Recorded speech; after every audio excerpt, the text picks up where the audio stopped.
Now we'll look at rationalizing a denominator. When I say rationalizing a denominator, I mean we want to rewrite it as an equivalent expression that does not have a root in the denominator. So it does not have this root symbol down here. We're going to rewrite it though that's equivalent form. You use this a lot in trigonometry actually and some other subjects. So if anybody ever says rationalizing, you're getting rid of the root. We're getting rid of the root out of the denominator in this case. And so the first thing I want to do is what could I do to actually get rid of this root? Well, we just talked about in earlier videos that the square root of anything times the square root of the exact same thing is just going to give you the radicand left underneath. So I know that if I multiply the same number, the top and bottom, it's still equivalent. So I'm really multiplying by 1. So that's what I'll do is multiply by square root of 2 over the square root of 2, and I'll just end up with 5 root 2 all over square root of 2 times square root of 2 is just 2. And this is, you can try your calculator, type in 5 divided by square root of 2, and it'll give you a decimal approximation. You can type in 5 root 2 divided by 2, and it's going to give you the exact same decimal approximation. They're equivalent, but you just rationalize the denominator. Now, how do I do it when it's like a cube or of a higher order, higher index? Well, I can actually think of it this way. I always look at this, I try and write this to its smallest base, which is 5 squared. So that helps me save a little bit of time. Instead of doing 25, I need 2 more of them. I need 3 total. That needs to be 3, so I only need 1 more 5 inside of there. So I'm just going to go like this, multiply by the cube root of 5. That'll give me 3 of them underneath that, which pulls it out to be 1. And so what I do to the bottom, I have to do the exact same thing to the top. So you'll end up with 5 times the cube root of 5 all over the cube root of 5 cubed. Why we did just 1 more 5, because we needed 3 of them, so now those cancel, and you end up getting this, I'll write it right here, 5 cube root of 5 over 5, but then I can simplify that, and you end up with the cube root of 5. So the cube root of 5 is actually equivalent to 5 over the cube root of 25, and so you can try that with calculators to verify. But all we did was just multiply by the same number top and bottom, 1 to get rid of the radical out of the denominator. Now, what if I have something that's just not one term, like both of these were? What if it actually is like a binomial, or 2 terms down here?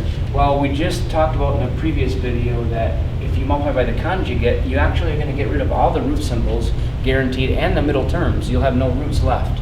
And so let's do that. Let's multiply both. We use that to our advantage and multiply both by top and bottom by the conjugate of the bottom, or the denominator. What you do is multiply both opposite sign, right? So that the middle time sign switch, what you do to the bottom, you have to do the top. Not changing the value of this problem at all. I would recommend leaving the 4 factored out yet, because it may reduce down further. And then multiply these. Square root of 3 times square root of 3 is 3. Plus 2 roots 3 minus 2 roots 3, they're gone. You could write it out, but they're going to wipe out. And then minus 2 plus, times positive 2 is going to be minus 4. I end up getting 4 root 3 plus 2 all over negative 1. So you could actually just write this as negative 4 times the square root of 3 plus 2, or you could distribute that negative 4 through. It's not needed though. And that's fine, just to leave it just like that. So we just rationalize the denominator by using the conjugate to our advantage, and multiplying the top and bottom by the same number. Now I'm going to show you one more type of problem. It's not rationalizing, but it's simplifying, and we'll include it in here because you see it on your practice test. And how do I simplify something? What made me think of it is with this problem. What if I have something like this, and I ask you to simplify, let's say,